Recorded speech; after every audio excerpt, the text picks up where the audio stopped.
Ici, je vais vous faire une présentation de la KWB 521, à commencer par les ustensiles de montage de la roue. Donc vous avez trois cônes de centrage, petit, moyen et grand, de la roue de voiture, le plus courant, à la roue d'utilitaire.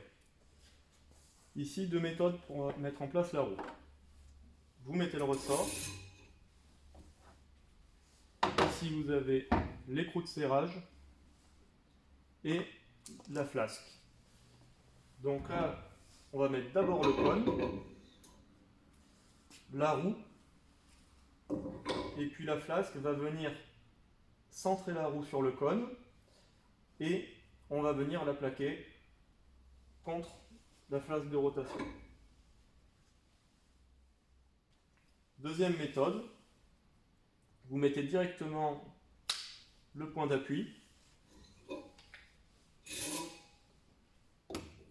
on enlève le ressort, on met d'abord le cône dans l'autre sens, et dans ce cas de montage, on va venir directement centrer la roue et la plaquer contre l'arbre. Pour ma part, je vais choisir de centrer par l'extérieur.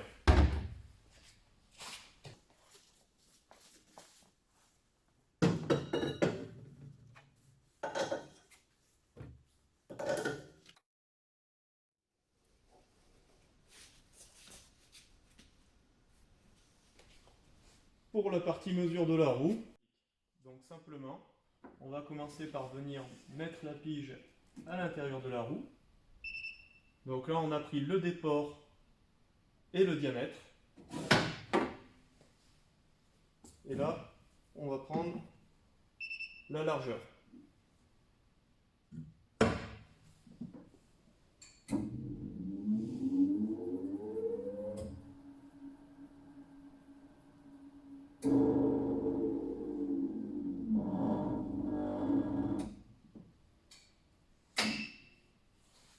Donc voilà, ici vous avez un cycle court avec un blocage automatique de la rotation et le laser light. Donc la lumière s'allume et le laser vous indique côté gauche les 30 grammes à positionner.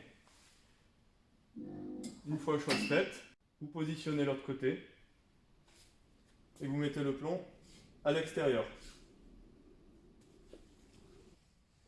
Pour l'équilibrage, donc là ici, on voit qu'on est en mode dynamique avec les plombs crochetés à l'extérieur.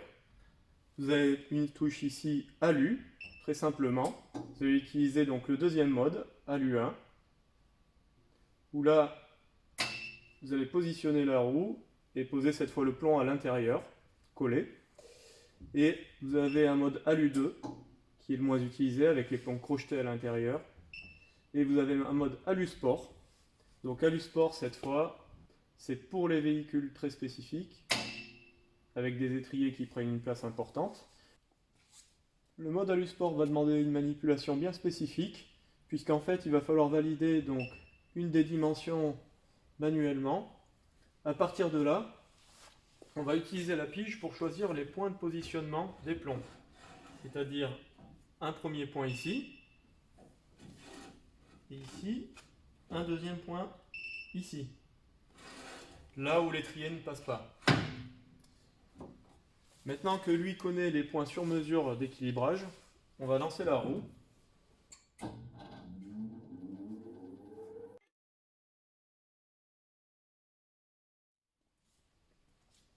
À partir de là, quand je prends mon premier point, je coulisse la pige, et c'est cette dimension qui va me dire où positionner les plombs. Donc là, je vais mettre 40 grammes ici.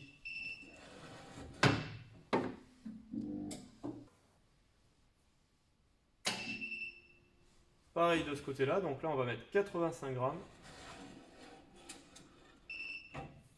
Positionné ici. Alors l'inconvénient, c'est que quand on fait un équilibrage sur mesure, comme ça on peut avoir des plombs de manière assez conséquente à l'extérieur. Et si on est entre deux bâtons, ça se voit. Alors là, on va utiliser une fonction qui s'appelle hidden, hid ici. Vous appuyez sur option et T simultanément.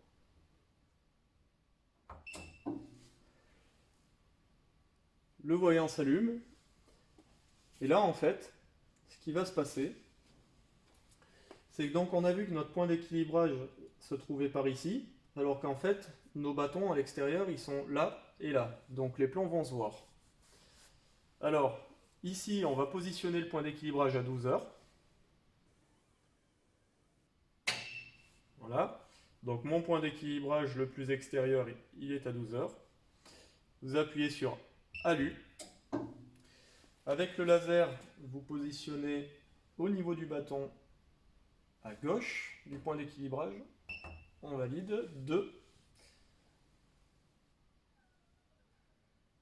On valide la position de notre bâton à droite du point d'équilibrage.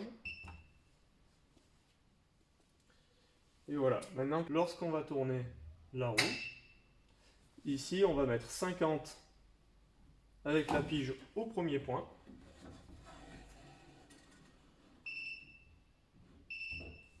Donc on voit que cette fois, on aura 50 derrière le bâton.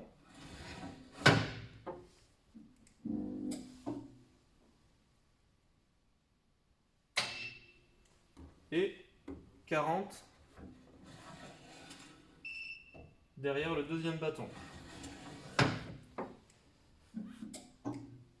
Donc voilà, c'est une fonction qui demande un petit coup de main, mais ça peut être très pratique si vous faites des véhicules haut de gamme, que de pouvoir diviser les plombs convenablement grâce à la machine.